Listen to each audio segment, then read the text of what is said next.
Hi gang, Rob here. It is the afternoon of 27 October 2013.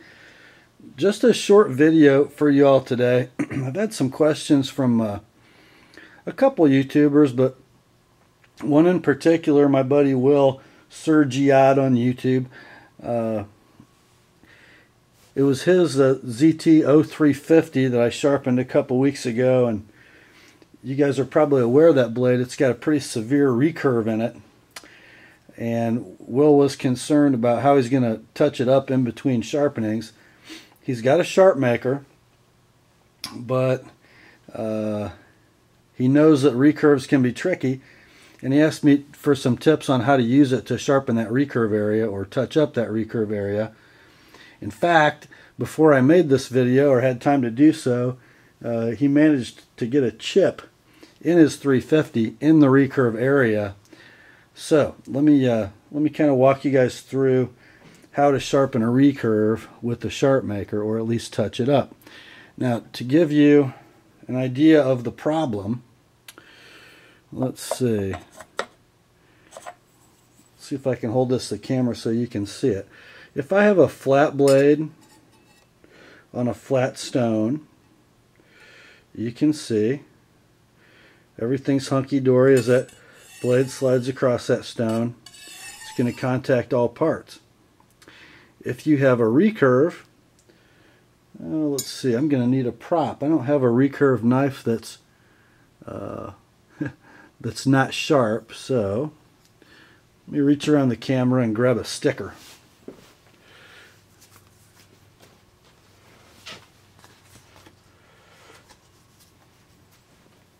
Okay. I use one of Jake's Montana stickers. Now, both sides of the sticker are touching the stone, but you see the light in the middle?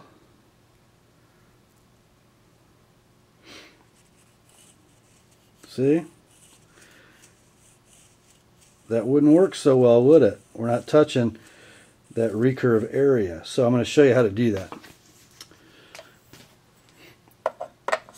Now, if you're using a Sharpmaker by the book, you know that you're going to start with the points in on your rods. This knife I'm going to use to simulate a recurve. This piece of tape becomes significant. Although it's not a recurve knife, this tape is going to serve to point us, or to represent the end of the recurve. So if it were a recurve, it would look something like this. That tape is significant because we're going to change directions there.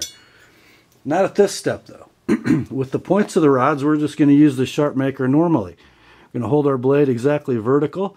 We're going to draw it toward us, and I'm going to try not to do the one most common mistake people make with these, which is snapping the tip off the end like this. Whoops. That will give you a nice blunt,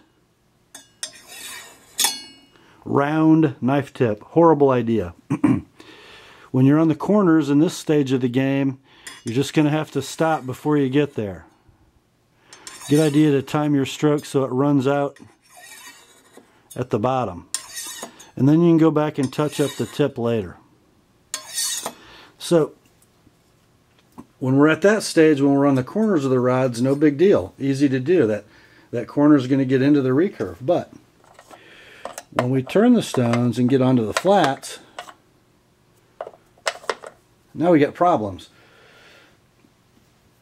So here's what I've learned to do over the years. Basically, yes, we're using the flat, but we're in the recurve area. We're going to simulate the corner. So look at the angle. This would be straight, like you just saw me do. What I'm going to do in the recurve area is I'm going to tilt my blade, handle out, as I draw down. I'm going to stay there, and when I get to the tape, then I can flatten back out and come straight. And the same thing on the other side.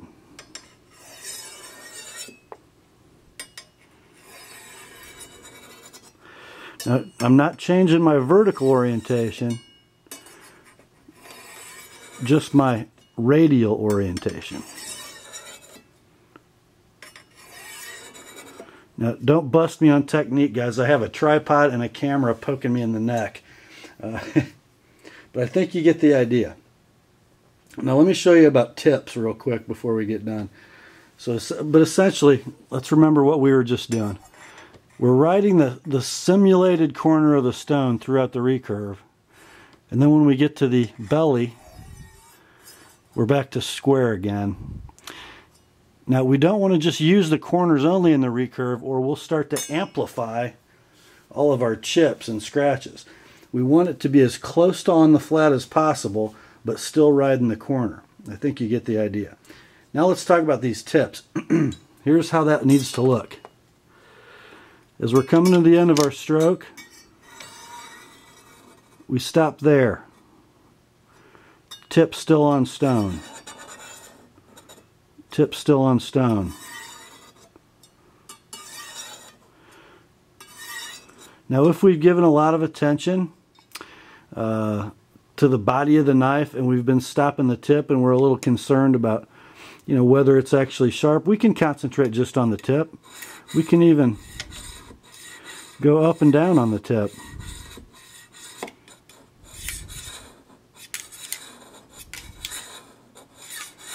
It's hitting my lens cap. And then when we think we've got that to our satisfaction, and this knife blows, by the way, look at that tip. Heidi's kitchen knife.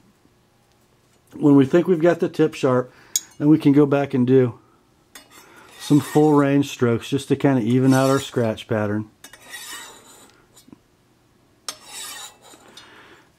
I don't know how many of these little Sharpmaker tip videos I'm going to make. As you guys are probably aware, I don't use the Sharpmaker much anymore, except to touch up work that I've already done on the Edge Pro that's gotten dull. A couple things though before we end this one. Guys, even if you have the Spyderco Diamond Sharpmaker rods, this is not a reprofiling machine. You know, the Sharpmaker was really designed to maintain the factory edge that Spyderco applies to their knives, which most Spydercos have a 15 degree per side or 30 degree inclusive secondary bevel. On the Sharpmaker it says back bevel, I believe. Pull this cover off and look. Yeah, it says 30 degree back bevel. And then there's a micro bevel put on it 20 degrees per side or 40 degrees, like this says 40 degree edge, which is the side we're using right now. You're not going to take a knife that was sharpened at 25 degrees per side with a Sharpmaker, if it's any thickness at all, and take it down to 15 degrees per side and then micro at 20. You're going to need something more heavy duty for that. But a great maintenance machine. One of the highest quality out there, by the way. That's all for today. I hope that tip helps, or those tips helped. Have a great Sunday. Grace to you and peace from God our Father and the Lord Jesus Christ. And remember, the Word is sharp.